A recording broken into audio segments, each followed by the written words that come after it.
the things that you see happening in the world, what people going through, the war rumors and things like that, do those things bother you? Injustices in the world or people who are trying to attack things that are godly do bother me. And why does it bother you?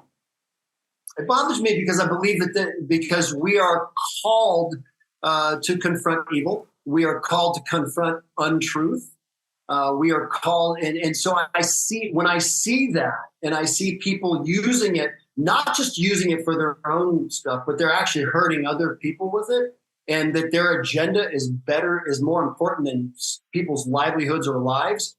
That's what upsets me, and it'll upset me for a little bit, but then what it does is it motivates me to do something about it. But God tells us, His sons, to overcome the world and not be in it, but not of it, right?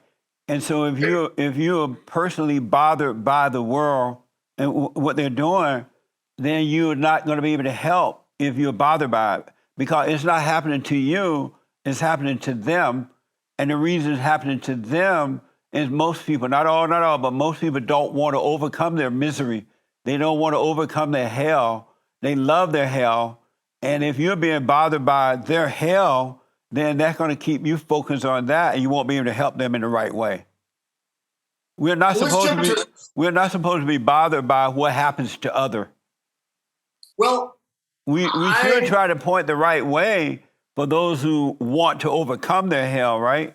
But we shouldn't be bothered by it, period, because if you're bothered by the world, then you're of the world.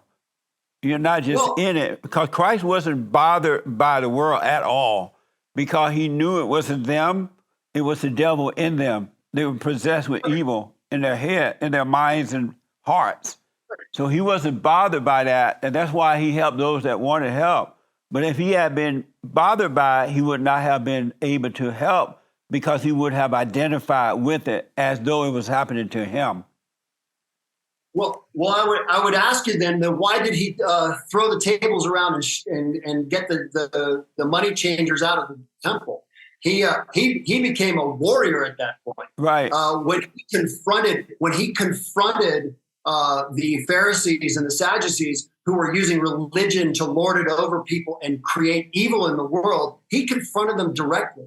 In Revelations, when he comes back, here's my thing. I use Christ as the example for my manhood. And here's the balance. On one hand, to the outcast, to the hurting, to the downtrodden, he was the kindest, gentlest, most beautiful, loving touch ever. To the Pharisees, to the Sadducees, to those who would hurt children, he's the warrior with a double-edged, blood-drenched sword coming in to change things. And so I'm not saying I need to be all that. I'm not trying to get overly dramatic about it.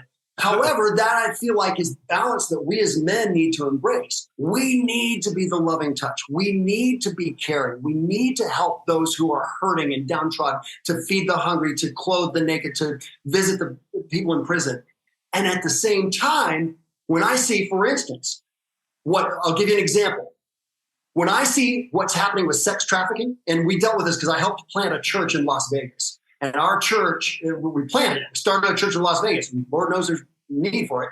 And we dealt directly, ultimately, we ended up dealing directly with people who were victims of sex trafficking, and some where we actually saw who the ones were doing it.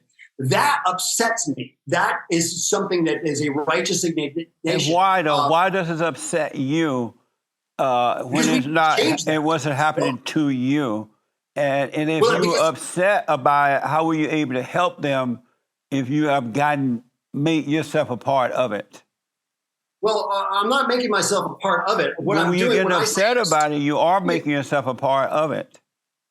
Well, I don't think that I think that God gives us a feeling of wanting to create justice. That's why he created some of us to be cops. He created some of us to be lawyers. He created some of us to be judges. He created some of us to be in the world as doctors. Okay, we get upset by people being hurt, and so I don't think that that's me being in the world.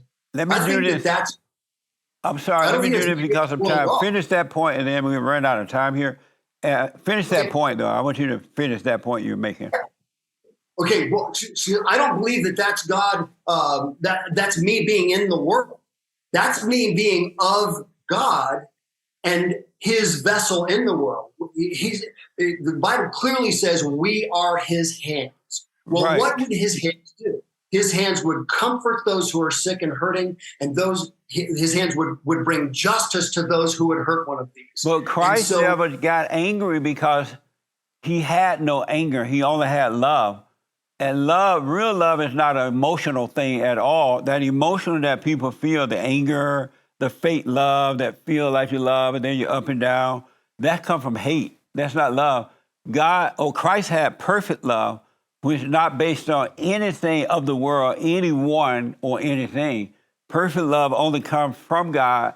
And in perfect love, there is a dispassionate love. Passionate love is from the devil. Dispassionate love is from God because it's in the world but not of it. It's not based on how you feel about someone or don't. That's why we're able to love our enemies, because we don't feel any way about our enemies. We neither love nor hate, right? So we love them with the right kind of love. But I got to ask you this. When Christ turned on the table, he wasn't emotional about turning over the table. He saw injustice, he dealt with it. But to the human's eye and to the people who are in a fallen state, it looked as though he was emotional because they're emotional and they're thinking that Christ is thinking and feeling what they feel and he didn't.